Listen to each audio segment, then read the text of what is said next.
Morning, everyone. My name is Elizabeth Owens, and I am the Director of the Risk Control and Consulting Department at HAI Group. Thank you for joining us for this session on plain language this morning. Our speaker, Dr. Deborah Bosley, has a PhD in rhetoric and composition and was a tenured professor of technical and professional writing at UNC Charlotte. She's also on the board of the Institute for Fiduciary Standards in Washington, D.C., serves as a board member of the Center for Plain Language, and spent 3 years as chair of the Plain Language Association International. We are honored to have her speaking with us today, and we look forward to learning more about plain language. Thank you so much for joining us, Dr. Bosley. Please feel free to begin. Thank you so much. I laugh at Dr. Bosley because I haven't been called that since I was a professor, but thank you. Appreciate that. So I want to thank Elizabeth Owens and Andrew Regali for helping set this up for me, and certainly for all of you for giving me your time today. I also love the fact that this is a risk management conference, because I want you to kind of keep in mind that mitigating risk is not just mitigating risk for the company, but also in a way mitigating risk for your clients and your customers. And risk occurs when people can't understand information. So I always like to start out with showing you what other companies have put out as content. So let's take a look. We're going to look at just three. All three of these pieces of information came from emails. So I always laugh at this. I don't tell you the name of the company except for the last one, but if somebody could give me a list of unknown problems, I'd probably go to Vegas and start gambling. Or emails not to be used to pass on data information. So what company business are they talking about? And then third, this one really tickles me. So we know communication is a problem. The company is not going to discuss it with employees from AT&T, a communications company. So anyway, just always like to get the morning started with just a little humor around writing and some of the issues we'll talk about today.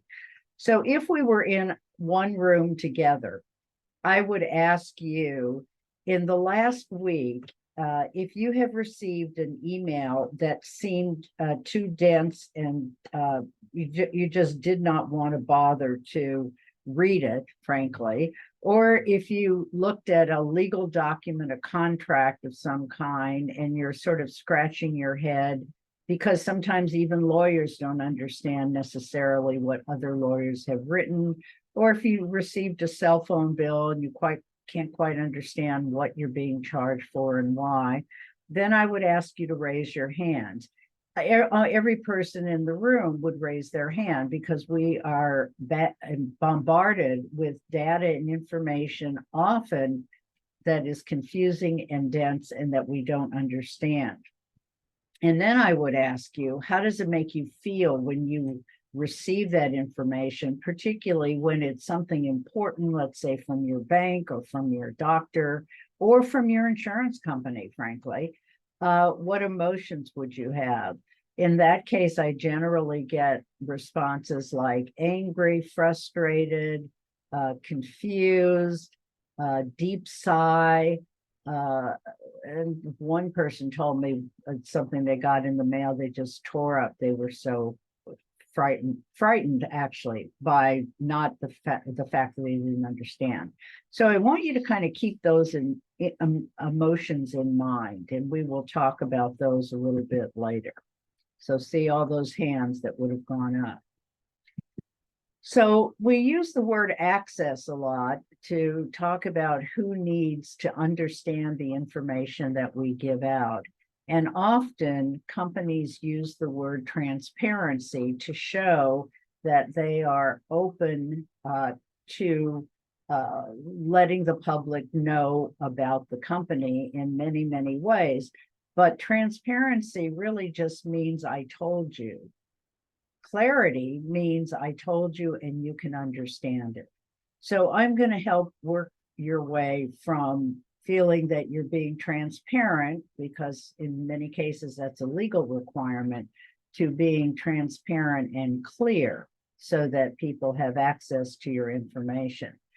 Elizabeth mentioned that I have a PhD, and trust me, that does not necessarily mean that I can understand the information I get from legal, from health, or from finance. So let's take a look at the agenda. So who needs access? Everyone, including every person in the room, and not just the people that you are communicating with. So I'll give you a definition of plain language, talk a little bit about why we need it.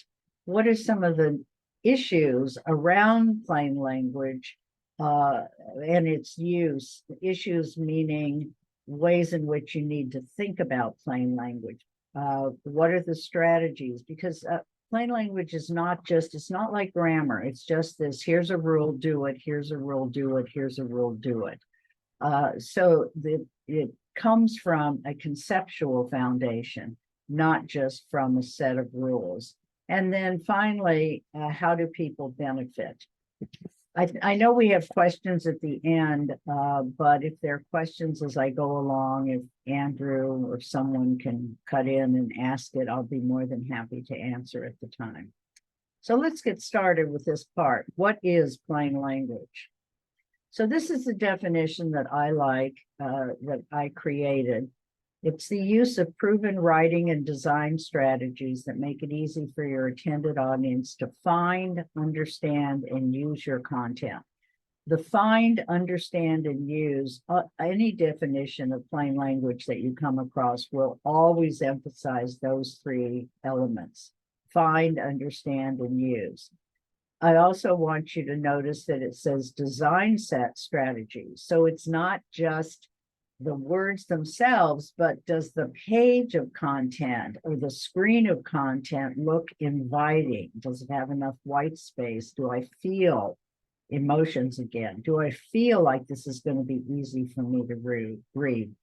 And then finally, proven writing and design strategies, because what I talked to you about in terms of plain language, we have empirical evidence that these strategies actually do make a difference. And I also like to talk about plain language as writing communication that is clear, concise, and credible. And the way we do that is when we create content, our point of view is from the point of view of the writer. Of course, we are writing content, we are giving people information, etc. But the end result should be what we call reader-based. In other words, what does the reader need to know that I have the information to tell them? And can they understand that information? So moving from the point of view of the writer to the point of view of how will somebody be reading this information. So it's a shift in point of view as a writer or as you are creating content. So why do we need plain language? So let me explain some of the problems that we see across the United States when it comes to the ability for people to understand information. Keep in mind, I do have that PhD, and it does not always give me access to information that affects my life. So the average US adult reads at the 8th grade level. And I don't want to do too much stereotyping, but if you're working, obviously you work in low housing. Often people in low housing have less of educational levels. So you are often writing content to people whose grade level is at the 8th grade or could be below, because in the US, 54% of US adults are below their reading level. Their grade level is below the 6th grade. Writers tend to think or forget that readers are not the same as they are, and they don't have the same knowledge. They don't use the same words. They don't think about the context in the same way. So I think it's really important, again, to think about what is the point of view from the reader's perspective. And the result of this is that we get applications that are not filled out correctly. People don't follow rules because they don't necessarily understand them. We get millions and millions of wasted dollars because people call in when they don't understand, and then there's time taken up on the phone when that could have been mitigated simply by making the information clear to begin with. So how do I think plain language is a solution? So I think plain language solves so many problems that we have for all of us. So it avoids confusion, discouragement, anxiety. So remember when I asked you about raising your hand when you receive complex information, when that occurs, you would have told me about all the emotions that you had as a result of that interaction. So we don't want our clients or customers or tenants to feel that kind of confusion. And also, let me broaden this a little bit. We don't want other employees as well, because the information that I'm telling you about plain language is relevant both to those you're writing to externally, but also internally. I'm sorry, it looked like I had a Q&A. So let me get back to what I was doing. Anyway, provides access to critical information. Think about all the situations that we're in. And again, I'll go back to insurance because I don't have low housing insurance, but I certainly do have insurance for my home, etc. I would say my policy is not exactly my most fun thing to read. I don't take it to the beach and get all excited about, oh boy, I can read my insurance policy. But it is critical to my financial well-being that I understand what is covered and what is not. So it provides information, provides access to critical information, saves time and money, and builds trust. And there's a number of research studies that show that trust is a critical element, and that trust is built from the ability for people to understand your content.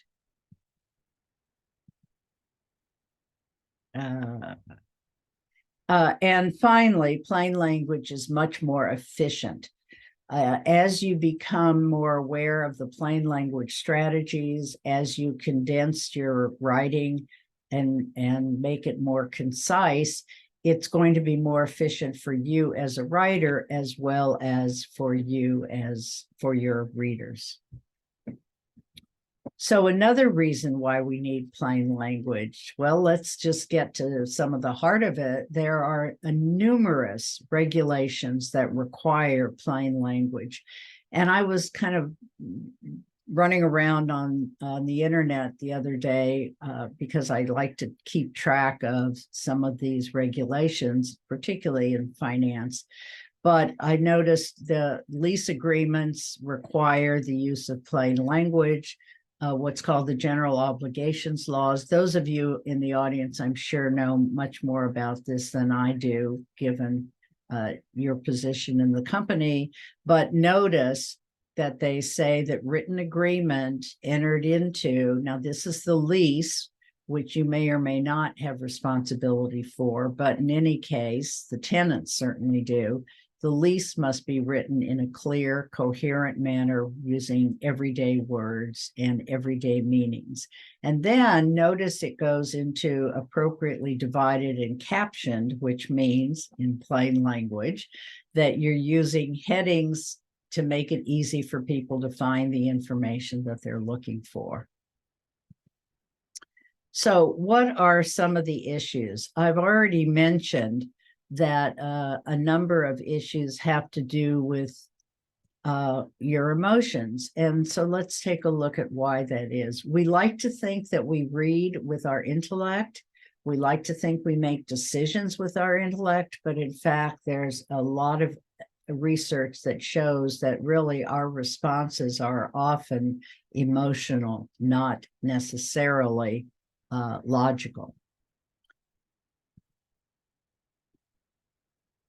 So a great quote from an article called "Words Can Change Your Brain." The single word has the power to influence the expression of genes that regulate physical and emotional stress. And we all know that today. We know that words do matter. It's no longer sticks and stones because words can hurt. And one of the reasons I think that words have such a power on our emotions is that if you look at this drawing of the brain, you'll see that our emotions and our language are embedded in the same area. So obviously I'm not a brain scientist, but it would seem to me that this is one of the reasons why the two are so interconnected, words and emotions. So what's another issue? Another issue is the context. So what is the context in which your reader is going to be reading the material that you're sending to them? Well, in some cases, we may have a situation where a family member may be the only person who speaks English. And that means that family member then has to sort of translate what he or she has read to other members of the family. The other context, the emotions, presents the context. But let me show you what happened to me recently. I live in Charlotte, North Carolina, and I'm sure any of you who live in a big enough town has encountered this problem. So I'm driving down the street. I'm trying to find a parking place. There are cars behind me, and this is the parking sign that I see. Now, think about the context. I'm in my car. There's somebody behind me, you know how drivers can be, who will probably start honking within 30 seconds or less if I can't figure out whether I can park there. And if I want to know if it's a Wednesday at 10 o'clock and I want to know whether or not I can park there, it's going to take me a bit of time to figure that out, because there's so much information crammed into these 4 signs. And then, especially if you look at the bottom, and in the United States, we know that green means good or yes, and red means no or don't do it. So, okay, I've got that figured out. But then at the bottom, it says except 7 a.m.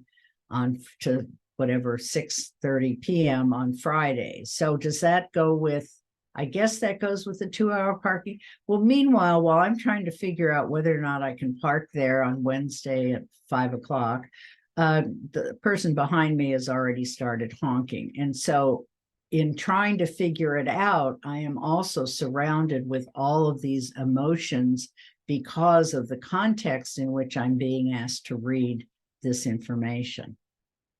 One more example. You may never want to come to North Carolina after I show you these examples. So I'm driving down from the mountains near Asheville, and I'm heading to Charlotte, and I hadn't taken this particular road, and I come to an intersection that has a light, and these are the signs that I see, and the light is green, and I have to decide which way I'm going to go in order to get home. And again, I'm bombarded with information about the route that I'm trying to take. And with a green light, maybe if it were red, I could take the time to figure it out. But certainly with a green light, there's just no way that that could possibly happen. So let's keep moving, ironically. So what are the plain language strategies?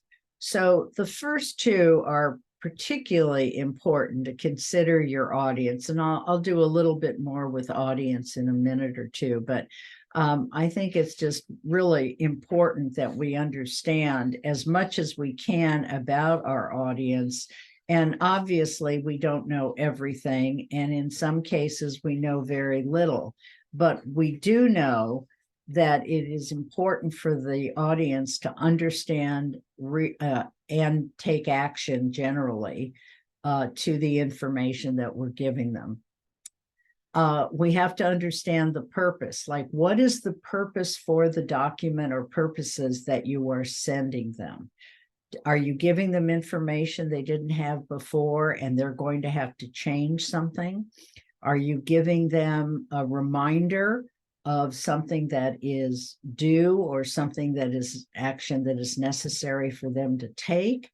So thinking about what your purpose is and making sure that the purpose of the letter is or email, whatever, is clear and immediate.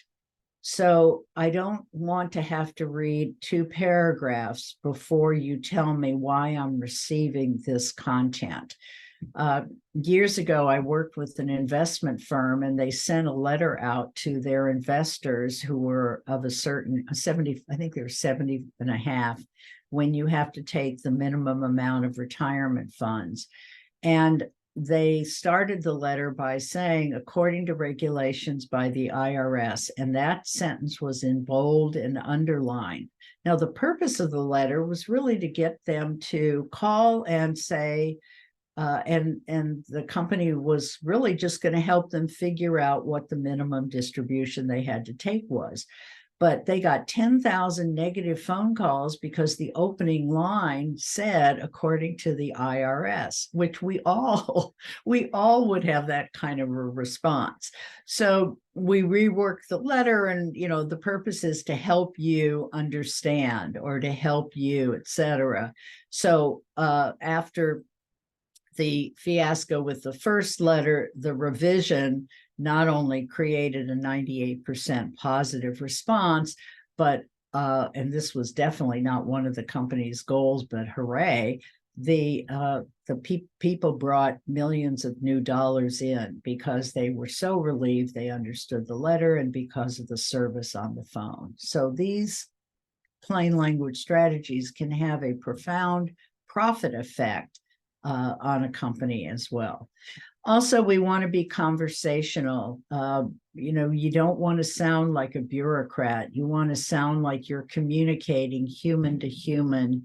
And in most cases in which you're giving positive information or you're giving information that is clear and necessary, rather than you didn't do this or you should do that, or you're giving some kind of warning, you certainly want to be as humane and as helpful as possible.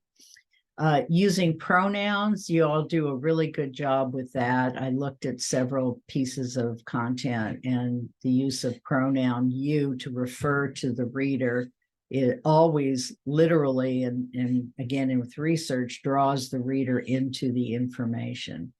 Verbs, not nouns, we'll talk about that. Common language, use the active voice. I'm going to do a little bit on the active voice as well. Obviously, avoiding jargon, be concise, and then we'll talk about visuals. I don't have time today to go through every one of these, but I did pick out the ones that I thought were the most important for the writing that I looked at. So just quickly to help you, I'm going to give you 6 tips just to get you started. And if you do nothing more than these, you will already have made progress toward plain language strategies. Sentences need to be no longer than 15 to 20, maybe 25 if you absolutely have to squeeze in a particular piece of information. But short sentences make it easier for the reader to read the information and literally remember the information. When you give someone a 50-word sentence, by the time they've reached the end of the sentence, they've forgotten what at least I have to reread often. Paragraphs also should be short, 3 to 5 sentences. Break up those dense paragraphs, give people white space. Physiologically, our eyes need a break. We want a little white space just to process the information that we have read.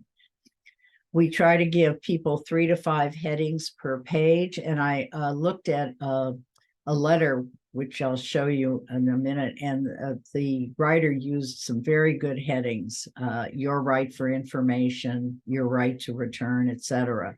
So headings are very important. If you're writing for online content, you want to use columns rather than making people read all the way across from one end of the screen, one side of the screen to the other. List information whenever possible, and I'll show you some of those examples. What would the questions be that your reader would have about the content you're going to provide to them, and then answer those questions? So consider your audience. So here's some things you should know about your audience. People read 28% slower online. Now, that may be a generational issue, and that number may go down, but right now, if someone's trying to understand something online, they're going to read it slower than if they have it in print. We tend to use content to answer questions. We read things just in time. So I just got something from my insurance company where my response is not due till January 28th. So I appreciate having 2 months before I have to respond. At the same time, that may be a little too long of a leeway because it could end up getting buried in a batch of papers on my desk, because I will read it at the point at which I really need to be doing something to take action. Readers create and interpret. So we interpret and create our own meaning. Again, that's why it's so important to think about how would the reader respond, this reader-based writing.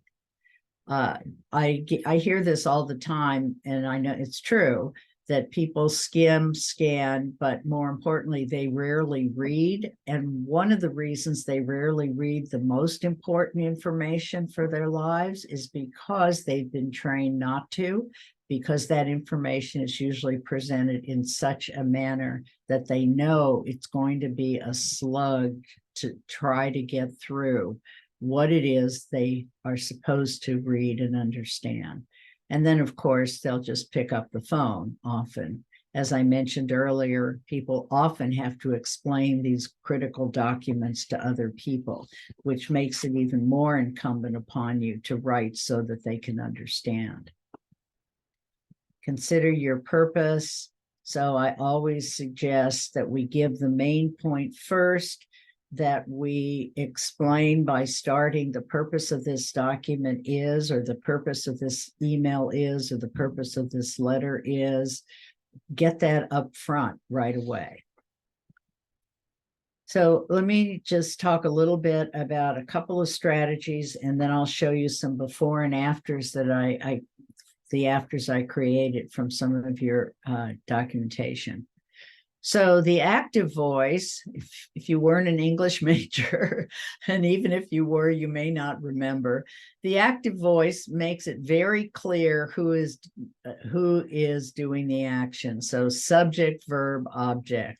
Deborah prepared this presentation. I know Deborah did it. I know prepared is the action she took, and I know the result, which is the presentation. In the passive voice, which often is the way bureaucrats tend to write in the passive voice, removing the human in some cases, or making the human comes at the end. So in this case, this presentation was prepared by Deborah. Well, since you've already named the person or the entity responsible, why not put it in the active voice? Deborah prepared this presentation. The other way people write passive voice, and this way makes me more suspicious because no one is taking responsibility or agency for having done what was done. This presentation was prepared. So I'm thinking, okay, well, who wrote it? What do they know? Why should I trust what they say in the presentation, or et cetera, et cetera. So let's get that subject, that agency up front.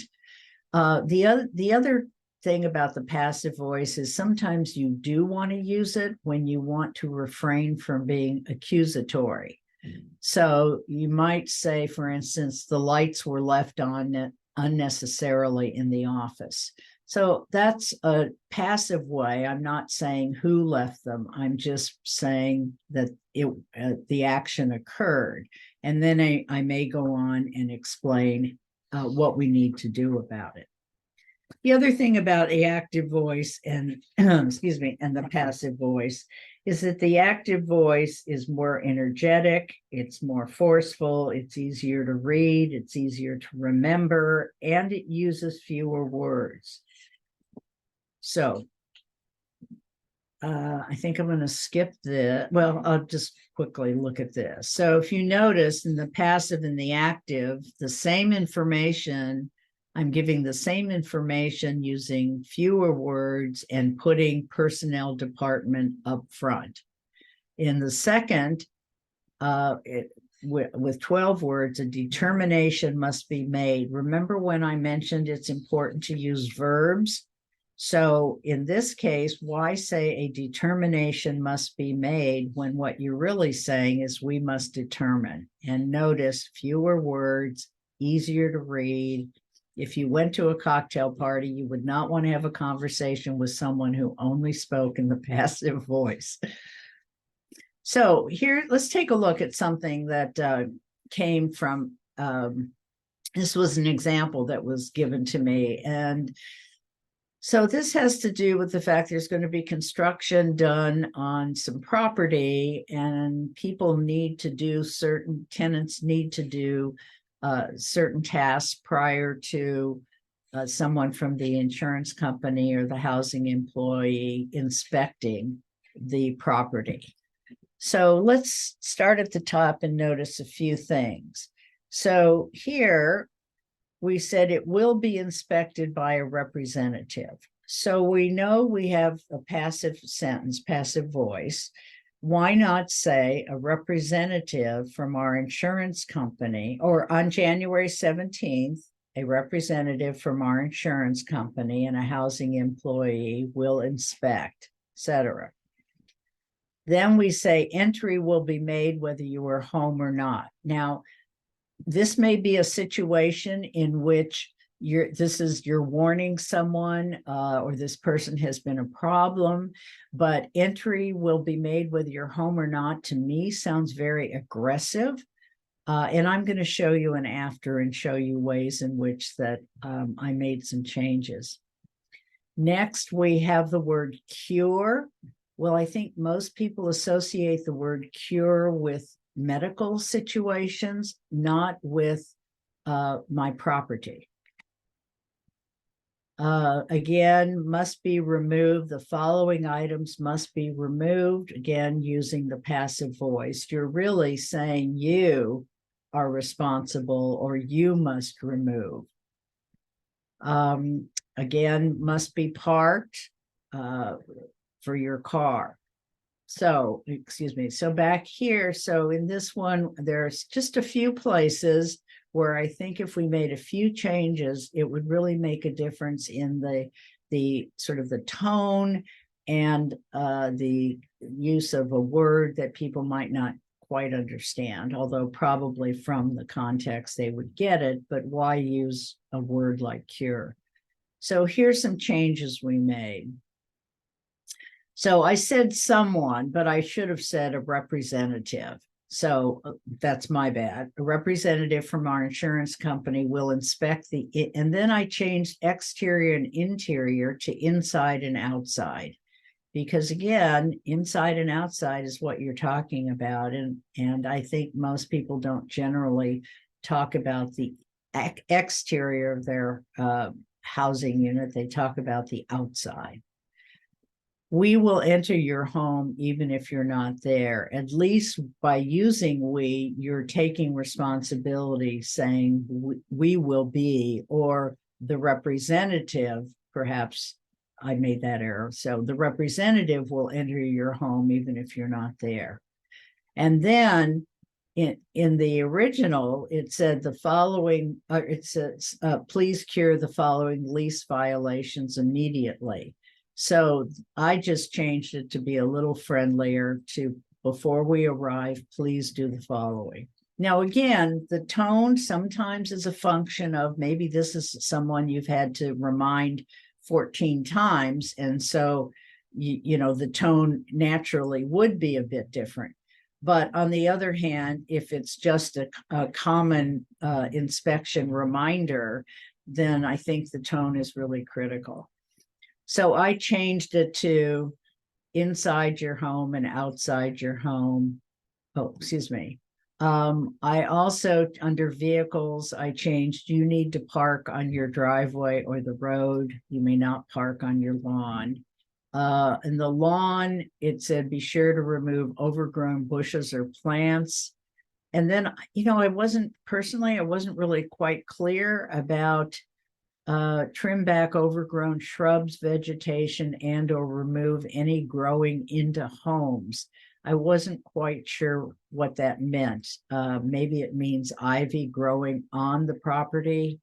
So anyway, these are just some suggestions, some easy things that you can look at using the active voice, keeping a tone that seems human and helpful, and trying to achieve your purpose, which is really to get someone to prepare the interior and exterior, the inside and the outside of their home for an inspection. Let me give you another example, because I think these examples are very helpful. Let me take a look here at the chat, and okay, that's not for me. This is a letter that explains the rights of a tenant during construction. And I'm going to I'm just setting the context for you, so you'll have a context for my before and my afters that I'm going to show you.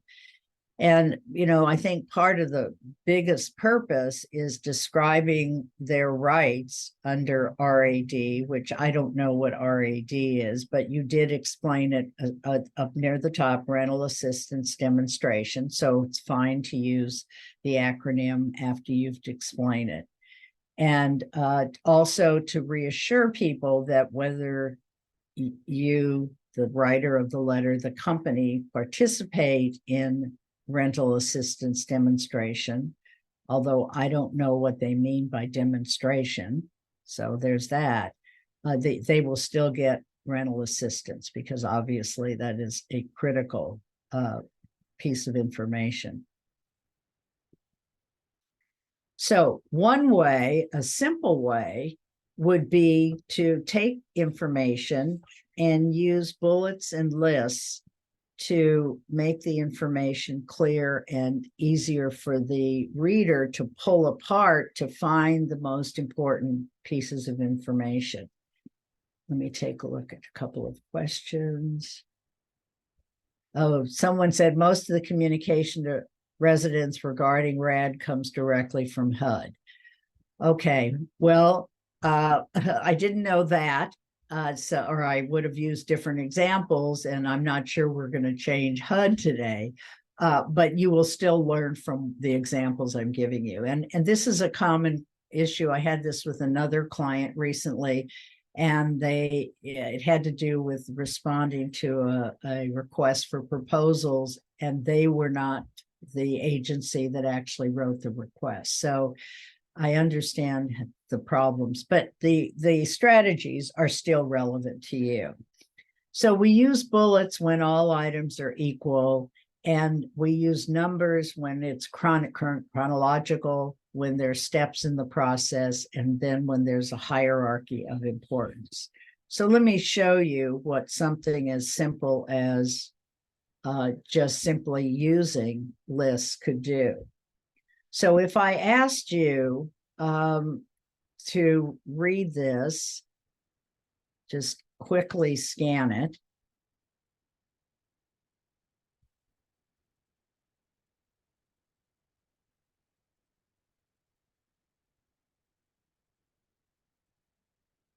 So if I asked you to tell me what we will do, what are all of the events, or what are all of the things that we will do? How many are there? And then if I said, how many pieces of information are you giving to the reader to what you will do or what the reader will do? How long would it take you to answer both of those questions? Well, you have to work your way through this paragraph and determine the difference between what we're going to do and what you're going to do, the reader. But look, if we did it this way. Oh, excuse me. So at the meeting, we will describe the program. Then we will have a meeting and notify you. Easy to find, easy for me as a reader to know what you're going to be responsible for. And then if we submit an application, you have the right to, and now I know what my rights I have. I can hear about changes, be invited to meetings, organize, etc. Just simply by taking this dense paragraph, pulling out the elements that can be bulleted because they are in context with each other, and using a little more kind of white space. This looks much more inviting and will allow the reader to easily pull apart and understand the difference between what you're responsible for and what I'm responsible for. Maybe when we finish, we could send all this to HUD. A second before and after, again, I rewrote it, but this is just to show you that just simply pulling the paragraph apart into two shorter paragraphs, again, visually is much more inviting. And by the way, that letter that the RAD letter about rental assistance, when I took the two, this before and this after, notice the after used 10 fewer words. I did use more sentences, but that's because I took the average sentence number down to 17 rather than 24. The grade level dropped to 9.4. And reading ease, the higher the number, the easier the information is to read. And generally, the average adult reading ease level should be between 60 and 70. So we did pretty well with that one. All right, being concise, excuse me, using the active voice will help you immediately be more concise. Telling the reader or the tenant, whomever, only what is important to them unless the law requires more. We all have a tendency to overwrite. And again, studies show that in general, we could eliminate about 30% of every word or phrase in most of the content that we write. So constantly ask yourself, does the reader really need to know that? Can I phrase this in a way that will be better? And I don't have it up here, but another way to work with content to see how it sounds and if it can be a little shorter is to read it out loud and hear it. How does it sound? Would you say it this way to someone if you were just having a conversation? So that can be quite helpful. Here's another before and after, which also came out of that letter. So you'll notice that in the before, we have one sentence that's 50 words long. And so, sorry, I shouldn't laugh, but I guess if it's from HUD, I can laugh at it. But in any case, 50 words. And then notice we have a parentheses within, and it has to do with involving the transfer of rental assistant to a different site. You may need to move to a different site in order to keep your rental assistance. But then at the end it says, but you have to move within a reasonable distance, but you still have a right to an assisted unit. And so I literally got confused about, well, do I have to stay within the distance in order to get the assisted? But then it says I have a right to it, so then I don't have to move that close, etc. So I may not have interpreted this correctly, but I rewrote it. And this is my rewrite. So I'll just give you a minute to take a look at that.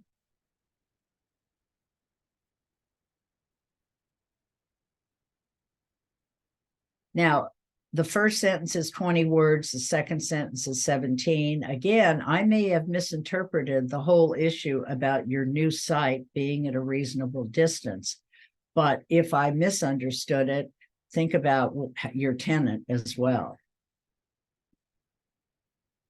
And this again is just a comparison of the long sentences that were in the original, the amount of passive voice. This was again in the whole document. The average word, excuse me, in the one I just showed you, 50 versus 18 words, grade level dropped to 8, reading ease jumped up to 63. Okay, another. Deborah, I'm sorry, Yeah. just one question regarding where you're getting those metrics from. Yeah. On in assessing your paragraphs that you're putting in. Are there some type of tool that you're utilizing to measure like the grade level and all of that? Yeah, there are a variety of tools. The tool that will measure most tools will measure reading ease and grade level, and I use a tool. It's free, it's online, it's called Testing Readability Utility. The red boxes at the top, which will tell me things that utility won't, for example, the number of passive voice and the number of long sentences, that comes from a software program called Visible Thread that will do a lot to help people become better writers. It will go through every word in the content and tell you if it's passive voice. It will make suggestions for other words. So it's a great, Visible Thread is a great tool to help people continue to become better writers rather than just measuring outcome. Okay, great, thank you. Hopefully we can provide, we'll provide those out to attendees so that they can access those as well. Yeah, that would be very helpful. So verbs, I mentioned this earlier. Why do we make a determination when we can determine? Why do we make recommendations? Why do we make an implementation or start an implementation, etc.? So let's get rid of those ION nouns and just go directly to the verb. And again, I'm sorry, I'm just going to skip this one because I think I had it in the wrong order. So excuse me for that. Use more visuals. So I talked about formatting, I mentioned headings, I talked about lists and showed you the difference in having a list and not having a list and using more white space. So these are visual formatting techniques, but there often are situations in which actual visuals can be very effective. And I have one that Elizabeth shared with me that I'm going to talk about in a minute, but I want to give you the sort of concepts behind use more visuals. So again, from research, people are 43% more likely to be persuaded when they see it than when they read it. So that old saying, a picture is worth 1,000 words, is actually pretty accurate. So showing, not just telling, can be very helpful. Also, it takes people 25 to 40% less time to understand a visual, particularly if they are visual people, which I'll get to in a minute too, but you can understand information more quickly when it's given to you as a visual. And by a visual, I mean a photograph, a table, a chart, a figure, a visual that helps explain what the content was. So there are a lot of wonderful instructions these days for giving medicine to children, and the whole set of instruction is often a visual: one pill, glass of water, the time of day, etc. People process information visually 60,000 times faster. Stop sign, We know the red, we know the color. I'm not so sure we're even using the word anymore to make us stop, but just the physicality, is that a word? Did I make up a word? That it evokes the cues in us that this is where we stop. We remember what we see, 38% better retention. And then it's, there's several modes of information processing, but the two predominant ones are you're either a verbal, you either process verbally or visually. And so you don't know whether the person you're writing to is going to, which of those two modes do they tend to use. So, I mean, your tenants generally aren't architects, they could be artists. So creatives are generally more in the visual mode. And then people who major in things like English and history, and et cetera, tend to be more in the verbal mode.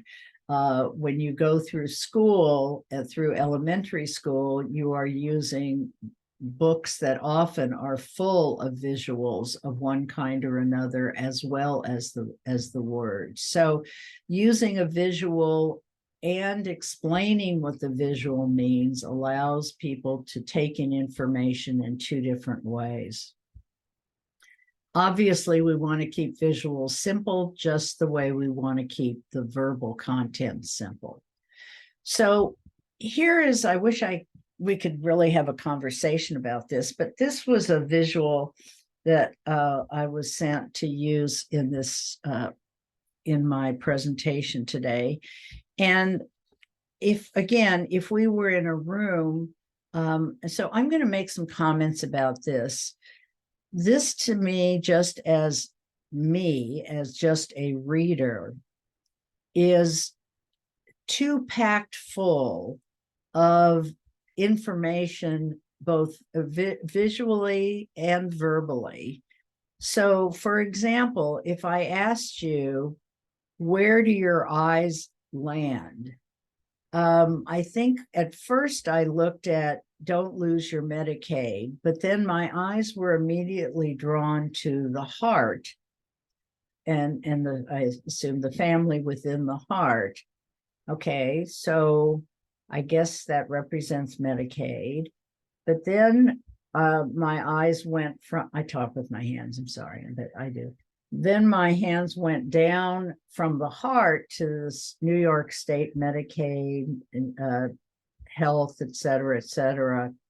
Then over on the right, I'm going back to what exactly is it I'm supposed to be doing with this information? How many steps do I have to take? What is the point of both sides of this information? And so I think although the visuals can be helpful, that for me, this was packed too full of information. So there, I see Elizabeth is back on screen, so we may be at a point where we're ready for questions. I just real quickly want to tell you that a brilliant graphic designer took that parking sign and created this so look at the difference in the visual presentation and why visuals could be so important. So Elizabeth, I assume you're back because it's time for questions. Yes, and we do actually have a very interesting question. Unfortunately, we do only have about 2 minutes left. I'm for sorry. You. Oh, no worries. I do just want to get to it, but it Sure. is regarding Chat GPT. Okay, and of course.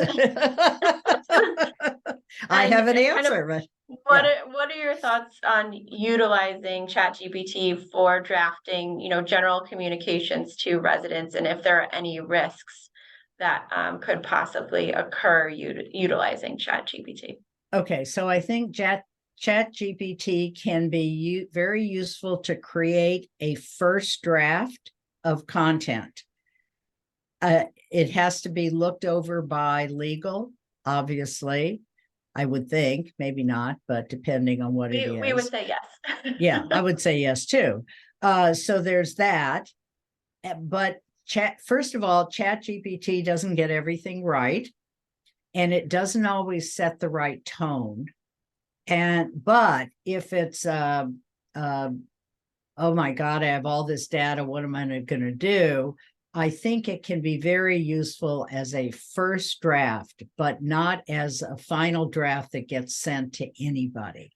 So it can help organize or maybe categorize, but I think you need concrete rules within your company as to how ChatGPT is going to be used. And frankly, if I were in charge of the world, everything generated by ChatGPT, art and or videos and or content, must indicate that that's how it's been created. But I don't know that we're going to get there. But anyway, within your company, I definitely think it can be useful for first drafts. But again, you've got to set your own rules within your company so that everyone knows what they're able and not able to be doing. Answer. Thank you so much, and a great presentation. Sure. Appreciate your time. There were a couple questions and comments in the chat that unfortunately we weren't able to get to, but we'll get you those and kind of get your answer, and we'll be able to provide those out to I will. attendees. I absolutely will be more than happy to answer them and send them back to you. And again, I appreciate you and Andrew, and thank you all for giving me your time. And I'm sorry that I had so much to say that we didn't get to all the questions. Excellent. Thank you so much for your time, and thank you all for attending. We'll see you at the next session. Thank you.